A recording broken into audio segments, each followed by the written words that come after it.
Bonjour. Bonjour. Est-ce que vous pouvez vous présenter s'il vous plaît? Oui, je suis le professeur Cyril Tarquinio. Je suis professeur de psychologie clinique à l'Université de Lorraine. Je dirige les masters de psychologie clinique sur l'Université de Lorraine. Il y a 5 ou 6 parcours types. Je suis également directeur adjoint d'une unité INSERM qui est spécialisée dans le champ de la psychologie et de la santé physique et mentale. Et je suis le fondateur et le directeur du centre Pierre Janet, qui est la première structure en France qui combine à la fois la formation continue, nous avons une vingtaine de DU, des formations courtes, des formations qu'on appelle intra-entreprise, la recherche, puisque c'est une structure d'appui aux chercheurs, qui permet d'aider les chercheurs à développer des programmes de recherche. Et surtout, la grande innovation, c'est que nous faisons de la consultation psychothérapeutique, c'est-à-dire que nous avons des patients qui viennent à l'université et nous avons environ entre 300 et 400 consultations par mois. Donc c'est une structure ouverte sur la cité, sur la société, et qui permet de mettre à la disposition du plus grand nombre les avancées de notre discipline, c'est-à-dire de la psychothérapie. À noter que, bien sûr, les gens payent leur consultation, mais que ça s'adresse aussi aux plus démunis, parce que j'ai inventé la consultation suspendue, et la consultation suspendue, c'est une consultation qui est achetée par les mécènes, et qui est ensuite redistribuée gratuitement à ceux qui n'ont pas d'argent et qui ont besoin de soins psychiques. Merci. Et pour finir, je suis éditeur en chef d'une grosse revue internationale qui s'appelle European Journal of Trauma and Dissociation, qui est une revue qui traite du trauma. Merci beaucoup. Aujourd'hui, vous êtes conférencier pour ce colloque. Quel est le sujet de votre intervention? Comment l'intelligence artificielle et les environnements virtuels s'imposent à nous dans le champ de la psychothérapie, quelles conséquences ça va avoir sur notre métier et quels questionnements nous devons mobiliser pour en être et infléchir son développement en cohérence avec les valeurs qui sont celles de notre métier. Merci beaucoup. Que vous évoque le thème identité plurielle des psychologues d'aujourd'hui?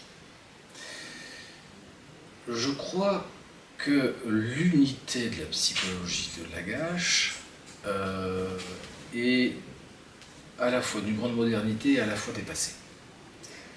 Et ces identités plurielles, elles renvoient à l'idée peut-être que nous ne sommes plus construits, comme ce fut le cas à une certaine époque, sur des bases communes, en termes de savoir, en termes de pratique, et que malheureusement, il y a quelque chose qui clive le métier. Je ne crois pas que ce soit les savoirs qui clivent le métier, car il faut nous rappeler Karl Popper. Karl Popper était un épistémologue et il n'avait de cesse de rappeler que les théories ne sont que des hypothèses. Et aujourd'hui, la démarche qui est celle de notre discipline dans ses orientations multiples, c'est de considérer que les théories sont des dogmes et qu'elles sont suffisamment assises pour se permettre de stigmatiser les autres théories.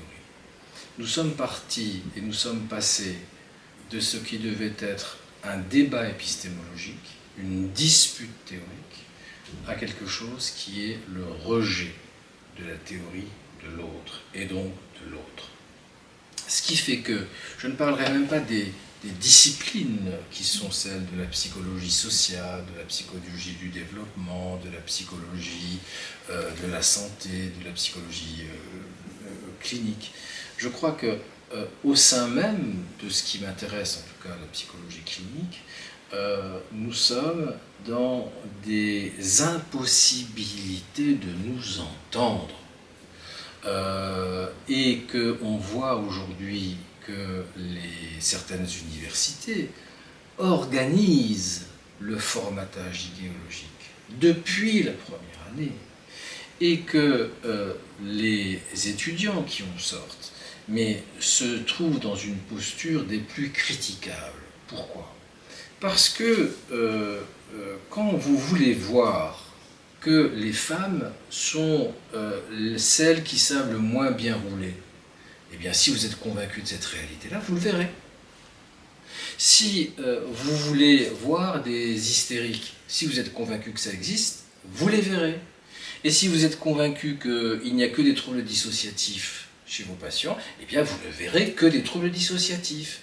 Donc ce phénomène qu'on appelle de réification, c'est-à-dire qu'à un moment donné, on a des théories qui modèlent, modulent, organisent notre rapport au monde, eh bien est une réalité qui nous a conduit à faire du mal à notre discipline, en particulier à notre métier, et à ne pas nous entendre pour défendre nos convictions, défendre notre identité de psychologue, défendre nos valeurs. Et ce qui fait qu'on a été maltraité par les politiques, maltraité par la société, maltraité parce qu'aujourd'hui des tas de gens s'imposent ou s'improvisent psychologues, et que dans d'autres pays c'est beaucoup moins le cas parce que la profession est beaucoup plus réglementée.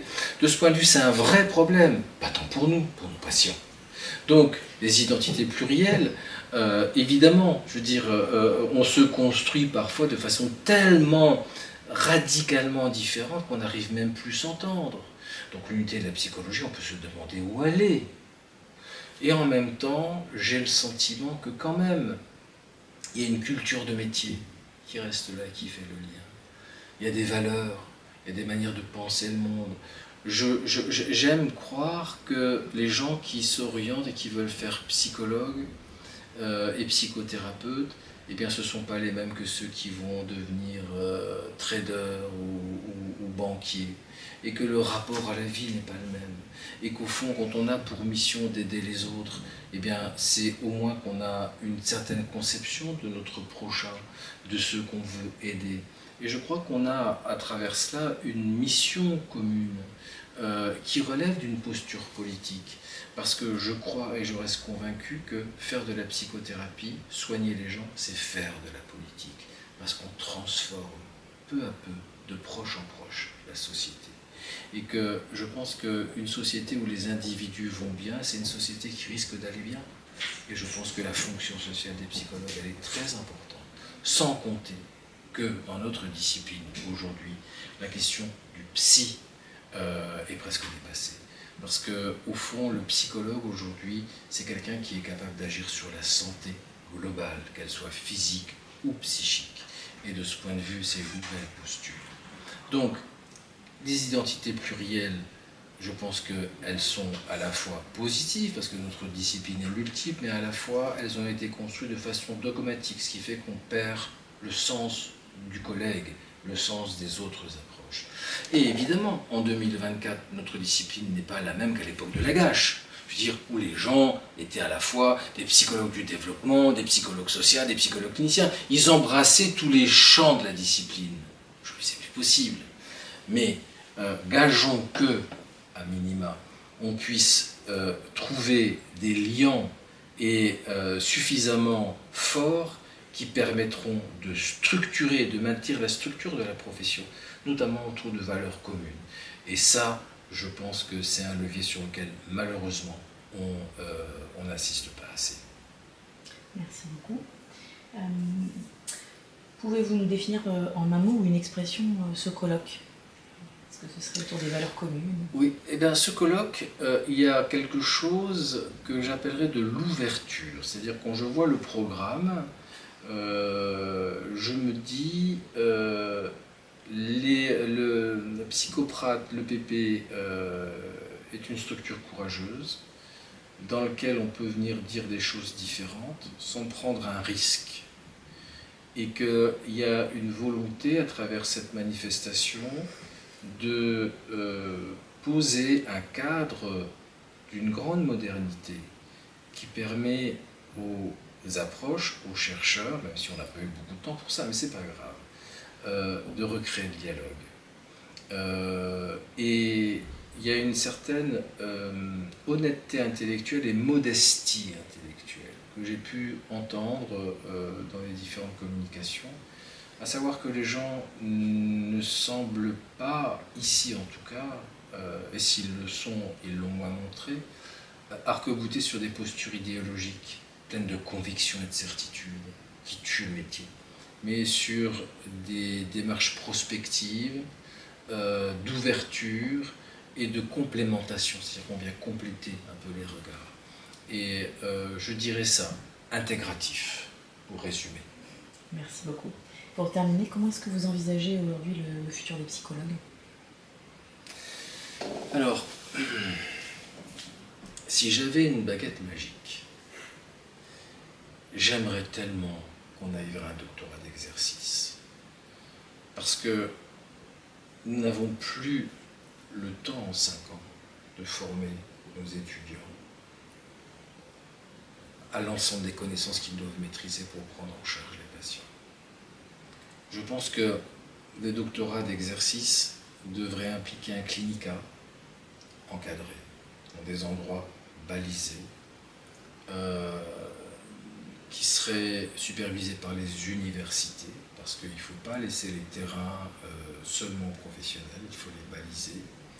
Il faut faire des psychologues, des spécialistes, et à la fois des généralistes, c'est-à-dire des gens capables d'embrasser justement cette dimension plurielle du métier, mais à la fois d'avoir des spécialités. Je pense qu'on a besoin d'avoir une expertise, et de ce point de vue, il faut véritablement la développer. Je ne pense pas que ce soit en 2 ans de master qu'on le fasse.